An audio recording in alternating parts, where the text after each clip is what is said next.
মানুষ জনম তো আর পাবে না, বারে বারে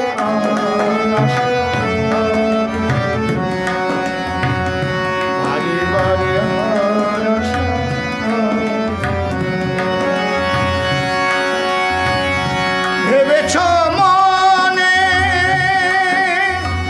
এই ভুবনে, ভেবেছ মানে এই ভুবনে তুমি যাহা করে গেলে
এমন মানুষ জনম আর পাবে না, এমন মানুষ জনম আর পাবে না, বারে বারে আর আশা হবে না।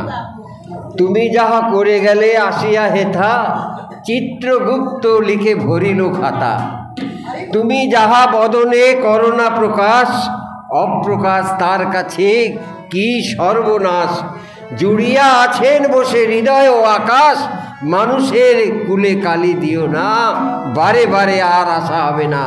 ভেবেছ মনে এই ভুবনে তুমি যাহা করে গেলে কেউ জানে না, বারে বারে আর আশা হবে না, বিচার তার কাছে পাবেই। একজন জিজ্ঞাসা করেছিল, ওই যে বললেন চিত্রগুপ্ত লিখে ভরিল খাতা, চিত্রগুপ্তকে কি আপনি দেখেছেন? আমি বললাম হ্যাঁ দেখেছি।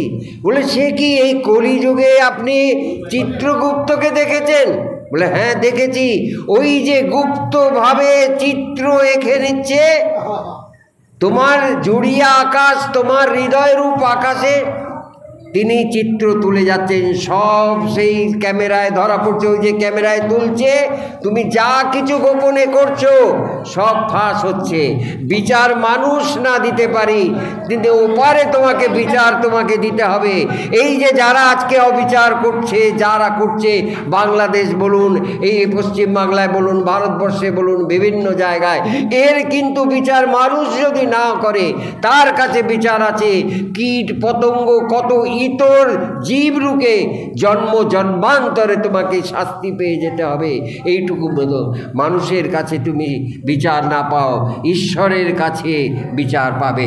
যার জন্য তিনি বলছেন বারে বারে আর আশা হবে না, মানুষ জন্ম আর পাবে না। এই মনুষ্য জন্ম এবার পেয়েছো, আর হয়তো নাও পেতে পারো। ভেবেছ মনে এই ভুবনে তুমি যা করে গেলে কেউ জানে না, বারে বারে আর আশা হবে না, এমন মানুষ। তাই আবার তিনি সাবধান বলছেন, তিনি বলছেন ওই দেখো সাবধানে চলো মন, হও হুঁশিয়ার, বেলা তো ডুবে যায় আসে অন্ধকার। মানুষই দেবতা হয়, হয় অবতার। মানুষ আবার দেবতা হচ্ছে। রামকৃষ্ণ, ভবা পাগলা, লোকনাথ বাবা কত যুগে যুগে আসছেন, যুগ অবতার। এরা কিন্তু মানুষ হয়েছেন, কিন্তু দেবতা হিসেবে আবার এসেছেন। তুমিও হতে পারবো, আবার তুমি মনুষ্য ইতর কীট পতঙ্গ সেই জন্মও লাভ করতে পারো। অর্থাৎ সাবধানে চলো মন, হও হুঁশিয়ার, বেলা তো ডুবে যায় আসে অন্ধকার। জয় বাবা। এবার সব শেষে হরিগুণ কীর্তন করছেন পাপড়ি গাঙ্গুলি। আমরা সবাই